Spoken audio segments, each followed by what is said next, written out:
Coming up on this crossover edition of the Locked On Bucs podcast, I am joined by Chris Russell of Locked On Washington Football Team. We're going to talk about the top stories surrounding our teams. We're going to get into the key matchups, the keys to victory, and some predictions. All that and more on this crossover Thursday edition of the Locked On Bucs podcast. Let's go. You are Locked On Buccaneers, your daily Tampa Bay Buccaneers podcast, part of the Locked On Podcast Network, your team every day.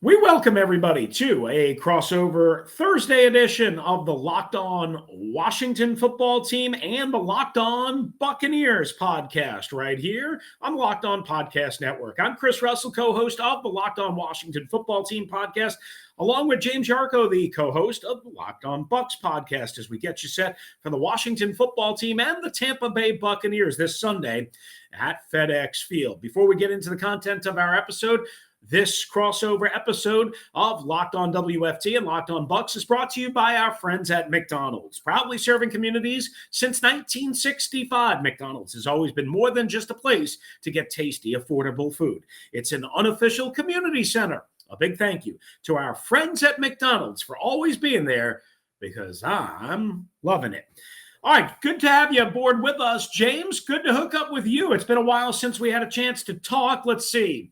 Your team has won a Super Bowl, and the team that I cover is still an absolute dumpster fire, I believe, since the last time we talked. How are you, pal?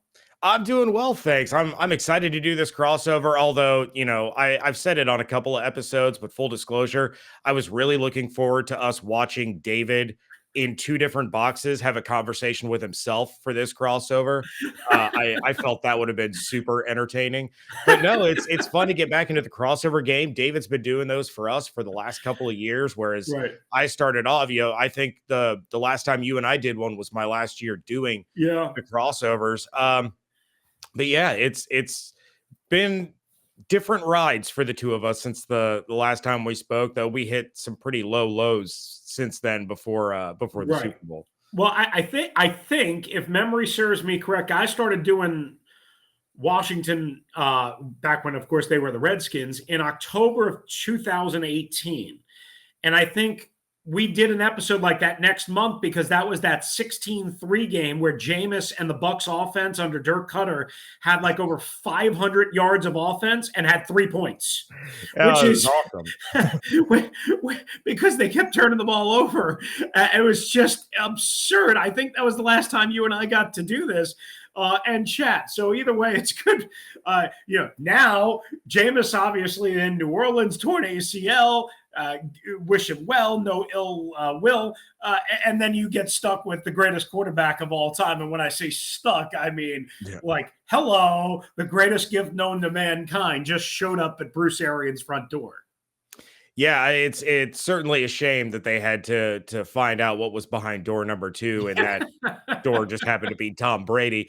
But yeah, and of course they had the matchup last year in the wild card game, and that was the Taylor Heineke coming out party, which was a little too exciting for my liking down the stretch in that one.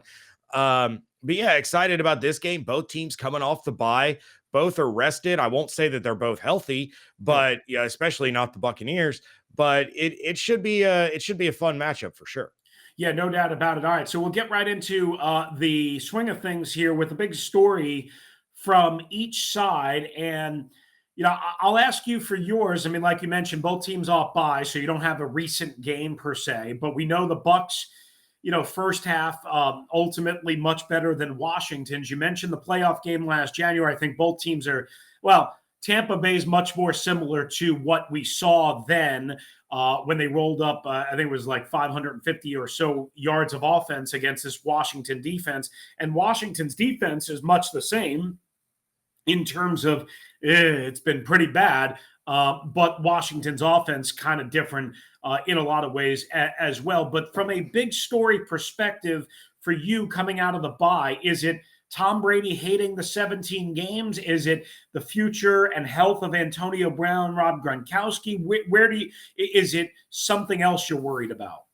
It's 100% the health of the team, and it's a mixture of good things and bad things when it comes to the injury front for the Buccaneers. They had Sean Murphy-Bunting return to practice this week, which is huge for a secondary that's been decimated by injury. Carlton Davis, there's still no timetable on his return.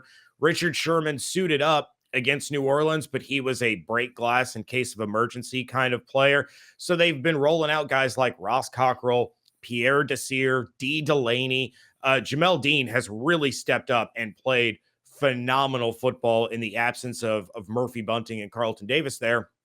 And in addition to that, they have Scotty Miller back in practice. He's been dealing with turf toe and has been on the IR all season.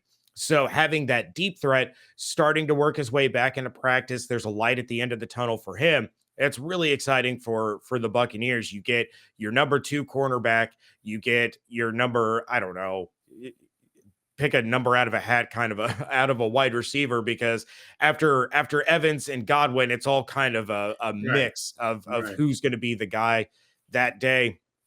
But on the flip side, Antonio Brown does not look anywhere close to a return.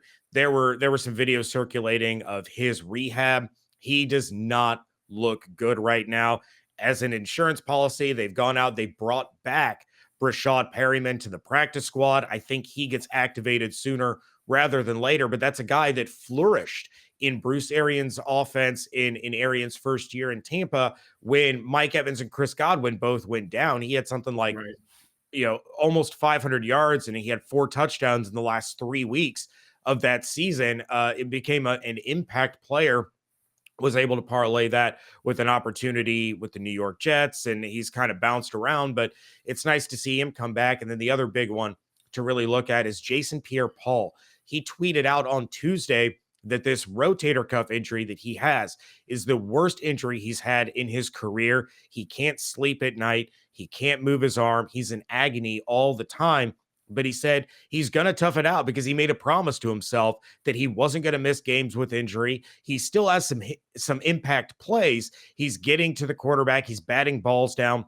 The sack numbers aren't there, but he's not practicing through the week to save himself for Sundays. So that's certainly something to monitor moving forward, because there's only so much toughness you can have, right? Where if it's such a debilitating injury that you can't move your arm, then you're causing more harm than good by being out on the field for the Bucs. And you're looking, if he has to have surgery, which it seems likely to me, there's a 4 to 6 month recovery period. So we may miss the beginning of next season. So the injuries are still the number one story in Tampa right now, because outside of the injuries, things are looking pretty good, other than a couple of penalty issues in some losses to the Rams and Saints. Yeah, I think, look, ultimately the injuries and the lack of, or the potential return of guys here in Washington is also the number one story. But as you probably know, here in Washington, it is first a miserable 2-6 start, and all the expectations, even before that Bucs playoff loss at FedEx Field in early January last year, there were expectations. So that's been the overwhelming or overarching story, if you will. And then earlier this week, they replaced a place kicker with Joey Sly in for Chris Blewett, who had 3 block kicks in his 2 games with Washington after they let go of Dustin Hopkins. So those have been, big kind of sub stories, if you will. But the overall injury thing, again, as we record this, we don't know who obviously is going to be active and what practice designations are going to be for the entire week. But Washington is potentially looking at getting Brandon Sheriff, an all-pro guard, back for the first time in 4+ games. Right tackle Sam Cosmi, a rookie, back for the first time in 3+ games. Tight end Logan Thomas, back for the first time potentially in 4+ games.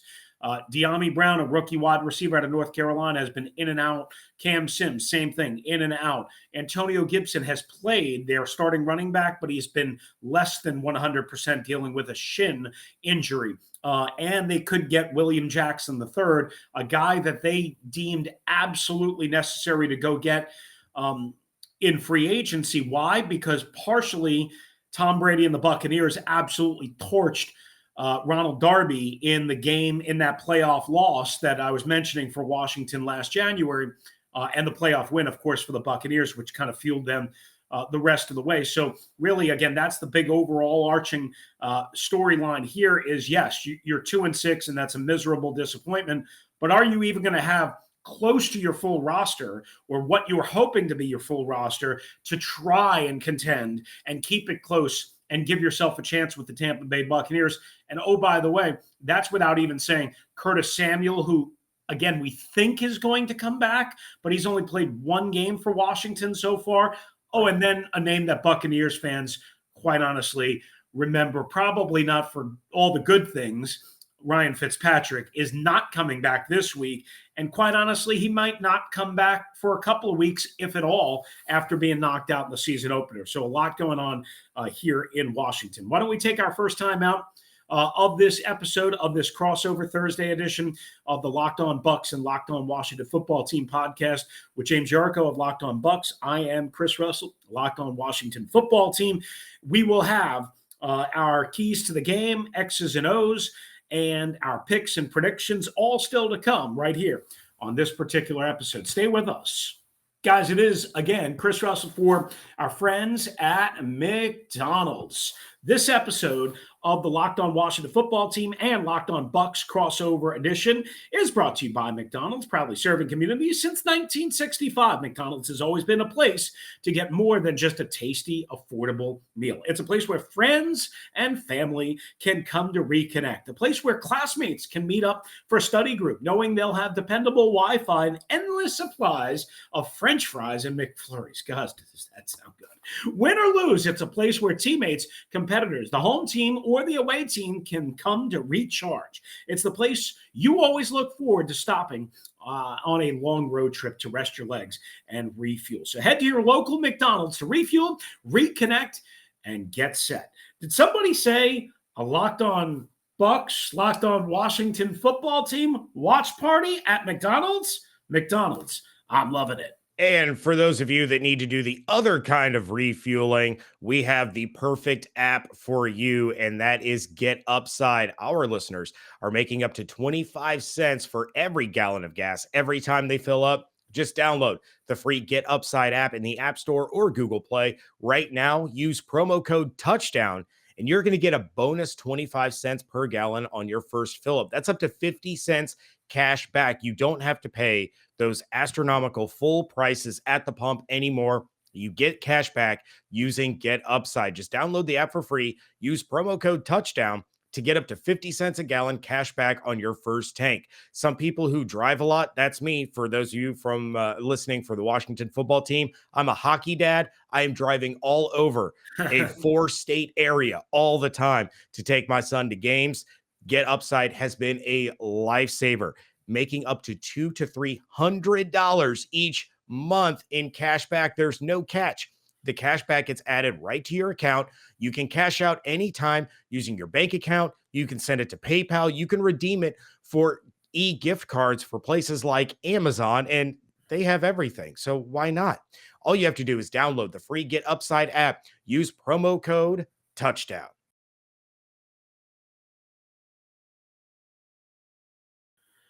All right, thanks for making the Locked On Bucs and the Locked On Washington Football Team podcast your first listen of each and every day. Again, a reminder, a gentle reminder, we are free and available on all platforms, as all of the Locked On podcast productions. All right. Along with James Yarko of Locked On Bucs, you can follow him on Twitter, as you see up on your screen. For those of you watching on YouTube on the Bucs side, at @JYarko_Bucs. Me at WrestleMania621. David is obviously out for combined reasons on this particular episode. Let's just leave it at that. So, James, let's get into the key matchups of this game. I guess I'll start from here. I mean, listen, Taylor Heineke surprised, of course, the NFL world last January by making the surprise start. It wasn't a surprise to me that he was going to start. I pretty much knew that 4 or 5 days before. Maybe the Bucs kind of had a suspicion. Maybe they didn't really know until, I don't know, that day or the day before, whatever. But Taylor Heineke balled, and he played his butt off, and he made some plays improvisationally, extending plays, using his legs. Everybody remembers the touchdown dive. People should also remember that he got banged up in that game, and he was, basically dump trucked on a couple of sacks in the, I want to say, late third quarter, and the Washington fifth quarterback of the year was a hair away from playing in that game, and he's no longer even on the roster. But Heineke stayed in there. Washington ultimately lost because they couldn't get off the field on third down. They couldn't stop the Bucs offense. So I guess from my perspective, a big matchup to watch here is, you mentioned all the Bucs injuries in the secondary. That, of course, sounds tempting to throw the football and to try and stretch. And I'm with you on that. That seems like a natural plan of attack. But the one thing that I wonder about and worry about, and I want to get your perspective on, in that playoff loss and playoff performance, there was no Vita Vea. There was no Devin White. And you can want to attack a weakness, i.e. the Bucs secondary, all you want. But if you can't protect, and if you can't buy yourself time without running around all over the place and acting like a crazy man, which Taylor Heineke seems to like to do, and fans want him to do because they think that's what he's really good at, I don't know if you're going to be able to take advantage of what you should be able to take advantage of. Yeah, it's the Buccaneers pass rush has been incredibly frustrating this year, even with Vea and Devin White. Devin White, who's having kind of a rough first half of the year, making a lot more mistakes than he normally does, only has 1 tackle for loss on the season. Vita Vea has been an absolute monster. He's always a monster. He's always going to be a monster. He just doesn't necessarily show up on the stat sheet, but he will wreck plays without question. So the problem that we've seen so far this season, especially against mobile quarterbacks, is they get pressure. They're able to blow up an opposing offensive line and get pressure. They're not closing. They are not racking up the number of sacks that they should have. And there have been opportunities where they've had guys wrapped up, and all of a sudden the quarterback escapes and is able to throw the ball 35 yards down the field, move the chains, get a new set of downs, and all of a sudden they're scoring when things look to be, going in the Buccaneers defense favor. So Taylor Heineke provides that kind of second layer of threat with his mobility. How much he will use it or has been able to use it so far this season, that's a totally different discussion. But having that ability, whether it's drawn up or improvisational, it's going to create problems for the Buccaneers pass rush because they've had a very difficult time trying to close. And I guess you could chalk it up as a win when a quarterback runs out of the pocket and they flush him out to the sideline and he has to throw it away. Right. We've seen that happen a couple of times, but throwing it away isn't the same as getting a sack, setting the opposing offense back 8 yards, really setting them behind the chains, then being able to pin your ears back and get after him again. So the pass rush is still kind of questionable for this Buccaneers defense, and I'm hoping to see some better things coming out of the bye week, but someone has to step up and be the closer for this team. Yeah, no doubt about it. All right. So I mean, I don't know if Washington's going to be able to take advantage of what I would think is their biggest advantage in the matchup for the Buccaneers. Of course, look, when you roll out with Tom Brady and Gronky and all the different weapons, like you said, Mike Evans, Scotty Miller might come back, and just everybody that they have. I mean, tight end to Palooza. Is it as simple as not taking penalties to put you in 1st and 15, 1st and 20, 3rd and 14? Or is there something else that they need to take advantage of to assure that they're not going to have to sweat this game out on the road? No, it's as simple as stop shooting yourself in the foot, period. This is an offense. that should be able to impose its will on just about anybody that they face. They had trouble with the Saints. Brady played a terrible game, turned the ball over 3 times, one of them being a pick six that was the dagger in the end of the game. But when you have Mike Evans and you have Chris Godwin, even without Antonio Brown, and I don't believe Rob Gronkowski is going to play this weekend, you still have OJ Howard, you still have Cameron Brate, you still have Tyler Johnson, and you have Jalen Darden, the rookie who started to get involved a little bit. You got Leonard Fournette. They're still utilizing Rojo a little bit. There's nothing that this offense can't do, no matter who they're going up against. It just seems like far too often they're going up against themselves. And they keep, they get called for holding on what would have been a 3rd and 3 conversion. And now all of a sudden it's 3rd and 13, or it's a false start when they get into the opponent's territory, sets them back 5 yards. And now all of a sudden, they 3 incomplete passes and you're punting instead of at the very least kicking a field goal. It's been a lot of self-sabotage for this team on both sides of the ball, more often the defense, but the offense still has some issues getting themselves right. Is there a way that, let me think of the question that I want to ask.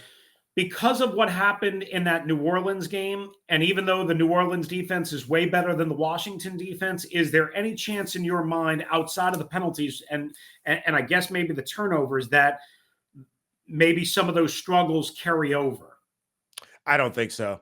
Yeah. I think a lot of people were saying it's too bad that the Bucs are going on a bye after this Saints game.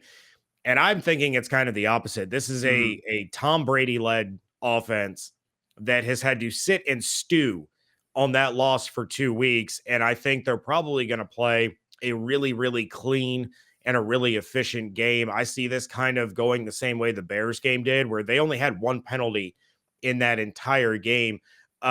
This is going to be a very angry and it's going to be a team that's going to be out to prove a point and to make a statement. And I feel bad for Washington if that is indeed the case, because this is a team that can hang 50 points on you without batting an eye. Exactly. And no Montez Sweat. He's already unofficially but officially been ruled out for the game. And here's what I know, because I was obviously at the game last January. Chase Young did not even get really close to Tom Brady. So that's going to be a factor. Now, Jonathan Allen is somebody you guys have to worry about on the interior, but he's been a one-man wrecking crew, but it just hasn't been enough. All right, we'll come back and finish up the crossover Thursday edition of the Locked On Bucs, Locked On Washington Football Team podcast, along with James Yarko. I'm Chris Russell. We will have our final score predictions and some over-under and some betting line information for you right here on this crossover Thursday. Our friends over at betonline.ag are back and better than ever with a new web interface to start off the basketball season. Now the college basketball season, get hyped for that. More props, odds, and lines than ever before. BetOnline remains your #1 spot for all the basketball and football action this season. Head to the new updated desktop or mobile website, sign up today, and receive your 50% welcome bonus on your first deposit with promo code Locked On. That's LOCKEDON for a 50% welcome bonus. You want to deposit 100, they're going to give you 50. You just want to deposit 50, they're going to give you an extra 25 for basketball, football, NHL, boxing, UFC, all the way down to your favorite Vegas casino games. Don't wait to take advantage of all the amazing offers for the 2021 season. BetOnline is the fastest and easiest way to bet on all your favorite sports. BetOnline, where the game starts.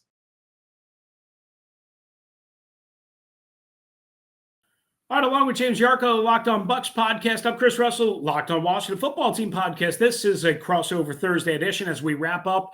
And James, let's just quickly go through the keys to victory. I mean, I think I kind of get from your sense, as long as they don't turn the ball over, meaning the Buccaneers or penalty a Palooza, is there another key that jumps out to you for them to walk away with a W from FedEx Field on Sunday?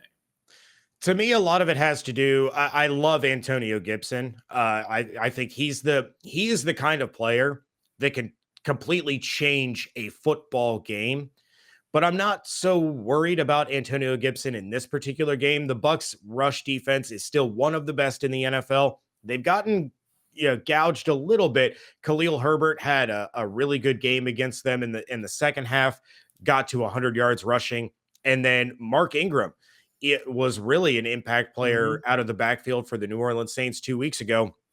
But I'm looking at somebody that I feel is one of the absolute hands down best at their position in the National Football League, but not having the best of years, and that is wide receiver Terry McLaurin.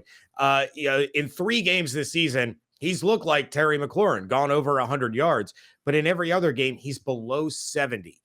So going up against a injured, depleted Buccaneers secondary, if McLaurin starts to get hot, that could prove to be very problematic. So to me, one of the keys to victory is that Jamel Dean needs to cover Terry McLaurin. Opposing quarterbacks right now have the same passer rating throwing against Jamel Dean as they would if they just spiked the ball. That's how good Jamel Dean has been and stepped up. So if you want to not shoot yourself in the foot with penalties, great, but don't allow the Washington football team to do what they do and let Gibson or let Terry McLaurin take over this game, which he absolutely can. Yeah, I think that's a really good nugget on Jamel Dean. I will say this. I'm worried about that matchup.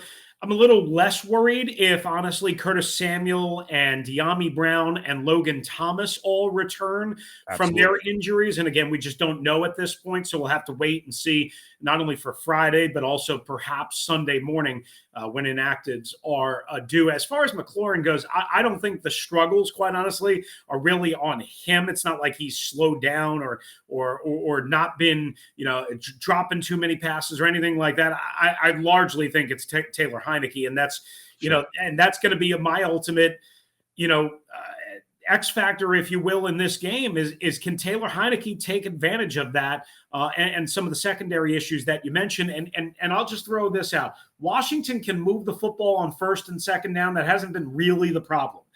Where they have stunk in so many ways consistently, especially of late, is in the red zone. That's number one. But third down efficiency, fourth down efficiency, because they go for it a lot, as most teams now do. Third down efficiency, fourth down efficiency, red zone efficiency, and goal to go efficiency, James, they el stinko. And because of that, it's hard for me to see that they're going to win this game over a Tampa Bay Buccaneers team, which may not be totally healthy with Brown and, Gronkowski, and may shoot themselves in the foot. I just, I don't see it. Can they keep it close? Maybe. I don't know how you feel about the number in this game, which opened up, I think, at 9.5 and is about 10. Yeah, the Bucs are favored by 10. Over under is 51.5. Those numbers coming from our friends at betonline.ag. I will say this real quick before we get into the prediction. Even if Logan Thomas doesn't come back, I am a certified card-carrying member of the Ricky Seals-Jones fan club. I love Ricky Seals-Jones, and that guy can make some plays, especially in the red zone. And it's funny you bring up the third down efficiency. The Bucs defense is not so great at getting stops on third down, so something's going to have to give in this one between the two sides. I think it's going to be the Bucs defense stepping up, getting the ball. Like I mentioned in the last segment, this is a team that has had to stew on their worst loss since losing to the Saints 38-3 in prime time last year. Very frustrating. Tom Brady was beside himself with the way that he played. This is a team that's going to come out firing, looking to make a statement. They have the weapons to do it. I don't think Chase Young gets close enough to touch Tom Brady again in this one. I'm going to take the Bucs 38-13. Yeah, I'm probably gonna go a little bit closer on my final score prediction, but I'm gonna take the Bucs to cover. Whatever it ultimately winds up being, 10, 9.5, 10.5, wherever the number ultimately goes before game time. But I feel pretty confident in that. I'm gonna probably say Tampa Bay 27, Washington 14, maybe they get up to 17. This is not a very productive offense, again, in the red zone, in goal-to-goal efficiency. So I'm going to have to take the Tampa Bay Buccaneers. Even though it's a home game for Washington, there'll be plenty of Bucs fans, as we know, and there'll be plenty of empty seats because nobody really goes to Washington games anymore, which Tampa fans used to experience as well. I don't think that's going to be a factor at all. I'd be very surprised if Washington is there with a chance at the end to win this game. I can't rule it out, but I'd be very, very surprised. So I'll take Washington plus the number on that. All right, so there you have our predictions, our keys to the game, our key storylines, matchups. Thank you, everybody, for making today's episode of Locked On Bucs and the Locked On Washington Football Team podcast on this crossover Thursday edition, your first listen of the day. Remember, we are free and available on all platforms.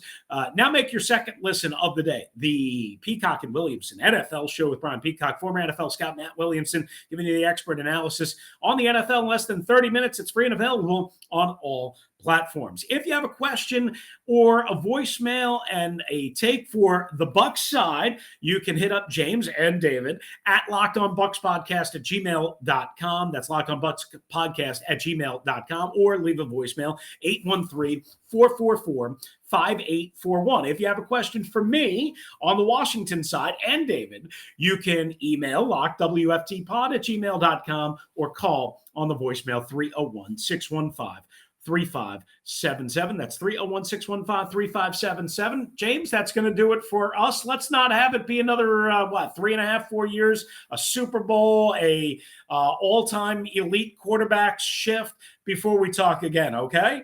Absolutely. It was a pleasure, Chris. I enjoyed doing this. Absolutely. Thanks, everybody, for being with us on the Locked On Bucs, Locked On Washington Football Team crossover Thursday edition right here on the Locked On Podcast Network. Thanks for listening.